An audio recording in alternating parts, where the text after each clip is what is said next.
नमस्कार, मैं वाल्मीकि आपका अपने चैनल पामिस्ट्री बाय वाल्मीकि में स्वागत करता हूँ। आज जिस केस पर हम लोग डिस्कस करेंगे यह एक रियल पाम एनालिसिस है। इसमें डिस्कस का प्रमुख विषय वस्तु है एक जातक के सूर्य पर्वत पर बहुत बड़ा स्पष्ट मछली का निशान है एवं इनके हथेली में कई राजयोग के भी लक्षण हैं, परंतु जीवन में इन्होंने बारंबार अभी असफलता का ही मुंह देखा है। तो यह जानना है कि आखिर सूर्य पर्वत पर अवस्थित मछली का निशान एवं अन्य राजयोग इन्हें कब फलित हुए। वीडियो में आगे बढ़ने से पहले मेरी आपसे विनती है, वीडियोज को लाइक करें, चैनल को सब्सक्राइब करें एवं बेल आइकॉन जरूर प्रेस करें। इससे मेरा मनोबल ऊंचा होता है। मैं अपना कॉन्टैक्ट नंबर डिस्क्रिप्शन में डाल दूंगा। इसके अलावा वीडियोज में जो भी क्वेरीज उत्पन्न होती हो, कोई प्रश्न उत्पन्न होते हो अथवा किसी प्रकार का फीडबैक हो तो कमेंट में अवश्य लिखें। वीडियोज को पूरा देखिए, इसमें कई प्रकार के प्रश्न सामने उभर कर आएंगे एवं उनके आंसर भी देने का प्रयास किया जाएगा। किसी भी हथेली के पूर्ण विश्लेषण में कई इशू होते हैं जिन पर एक वीडियो में बात करना संभव नहीं होता। आप लोग कमेंट करके बताइए कि और कौन कौन से प्रश्न लिए जाने चाहिए। चलिए हम लोग इस हथेली का पहले एक अवलोकन करते हैं। देखिए, यह एक 30 वर्षीय जातक का हथेली है और इस पर सबसे पहले इसके आकार को देखिए। यह एक आयताकार पाम है। देखिए, आयताकार पाम है। ऐसे पाम वाले मानसिक कार्य अधिक करते हैं, अर्थात जिस कार्य में शारीरिक मैनुअल वर्क हो वैसे कार्य पसंद नहीं करते हैं। और इनके टेक्सचर को देखिए, वो हथेली के रंगत को देखिए तो गुलाबी रंग है। तो गुलाबी रंग का महत्व हस्तरेखा में बहुत माना गया है कि अगर गुलाबी रंग हो तो व्यक्ति समृद्ध होता है, सुखी होता है। चलिए, जो आज के वीडियोज का बहुत महत्वपूर्ण टॉपिक है वह है इनके सूर्य पर्वत अवस्थित एक मछली का अंकन। देखिए, यहां से ले करके यह इतना बड़ा क्षेत्र सूर्य का हो जाता है। तो यह एक प्रकार से नकारात्मक साइन होता है कि इनके हथेली का अधिकांश भाग सूर्य पर्वत ने ही अपने अधिकार क्षेत्र में ले लिया है। यह सूर्य की ऊर्जा को बहुत अधिक बढ़ा देता है और जिसमें सूर्य पर्वत अतिरेक हो जाए वैसे व्यक्ति राजसिक ठाठ बाट।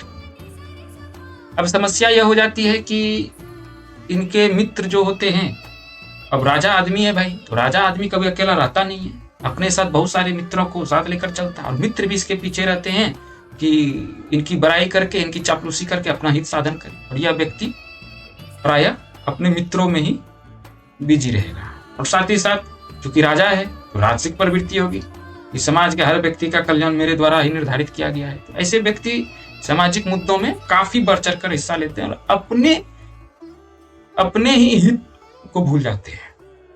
चलिए दूसरी बातों पर देखते हैं। देखिए, इनके इसी सूर्य पर्वत पर देखिए इतना अच्छा, इतना स्पष्ट एक मछली का चिन्ह है और जिनके भी सूर्य पर्वत पर इस प्रकार से मछली का चिन्ह हो, यह 100% सत्य है। ऐसे व्यक्ति मिलेनियर होते हैं, अर्थात धन से परिपूर्ण होते हैं, ऐश्वर्य से परिपूर्ण होते हैं, राजसिक ठाट-बाट आता है। लेकिन इनको सफलता कब मिलेगी? अब इसके लिए इनके हथेली पर जब विशेष ध्यान दिया मैंने तब देखा बहुत सारे चिन्ह भी दिखे। अब देखिए, अच्छा, मैं एक और सूचना आप लोगों से शेयर करना चाह रहा हूँ।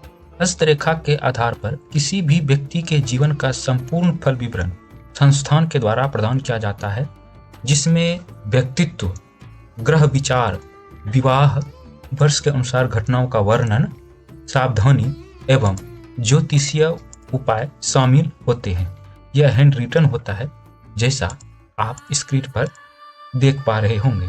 ऐसे रिपोर्ट प्राप्त करने के लिए स्क्रीन पर दिए गए नंबर पर कॉन्टेक्ट करें।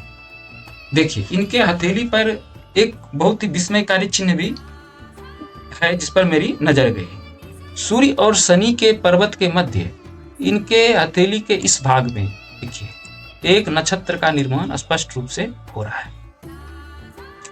अब शनि और सूर्य के बीच में अगर नक्षत्र का निर्माण हो, यह बड़ा ही विचित्र विरोधाभासी रिजल्ट देता है। अब दोनों ही शत्रु हैं। जहां शनि इंडोर की बात करता है, वहीं सूर्य आउटडोर की बात करता है। सूर्य प्रकाश का द्योतक है, शनि अंधकार का द्योतक है। अब बीच में अगर नक्षत्र हो, तो नक्षत्र के परिणाम भी दोनों पर अलग अलग होते हैं। अगर शनि पर्वत पर हो, ऐसे व्यक्ति पूर्वज से प्राप्त धन प्राप्त करते हैं। कुछ जिसे को कहते हैं ना, खजाना प्राप्त होना, पूर्वजों का खजाना प्राप्त होना। जो ऐसी शक्तियां होती है, जो पैरानॉर्मल शक्तियां होती हैं, उसके साथ संबंध को दिखाना। तो इस प्रकार से शनि सूर्य के साथ अगर इस प्रकार का नक्षत्र तैयार हो रहा हो, ऐसा व्यक्ति अचानक से विश्वविख्यात को प्राप्त होता है। जैसे बहुत बड़े कभी कभी होते हैं जो राष्ट्रीय अंतर्राष्ट्रीय पुरस्कार को प्राप्त करते हैं। तो अगर बीच में हो तो क्या हो?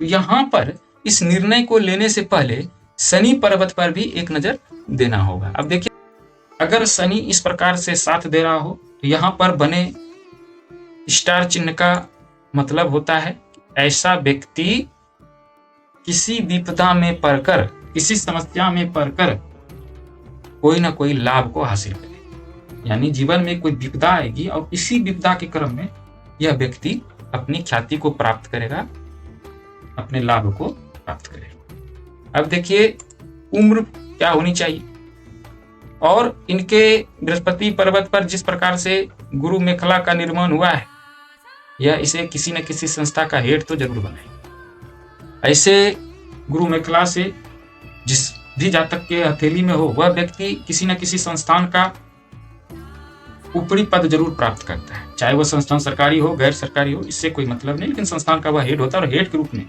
उस संस्थान को आगे ले जाता है। आखिर इसे लाभ कब प्राप्त होगा? तो देखिए, यह जो यहां से एक ऊपर की ओर रेखा जा रही है और एक रेखा देखिए यहां से ऊपर की ओर जा रही है। अब देखिए, अगर एजिंग की जाए, थोड़ा सा मैं हथेली को छोटा करके दिखाता हूं, तब आप समझोगे। देखो, यह भाग अगर इसकी एजिंग की जाए तो यह भाग 36 के बाद शो हो रहा है। यानी कि 36 के बाद इनके जीवन में एक आमूलचूल परिवर्तन भाग्य के रूप में हो रहा है, धन के रूप में हो रहा है।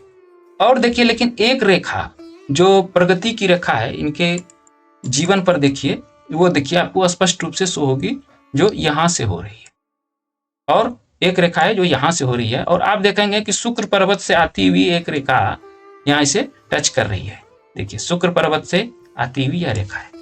तो इस समय में इनका विवाह होने की पूर्ण संभावना है।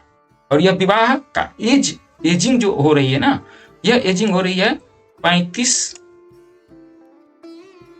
अधिकतम 35, यानी 33 से 35 वर्ष के बीच में इस जातक का विवाह होना है।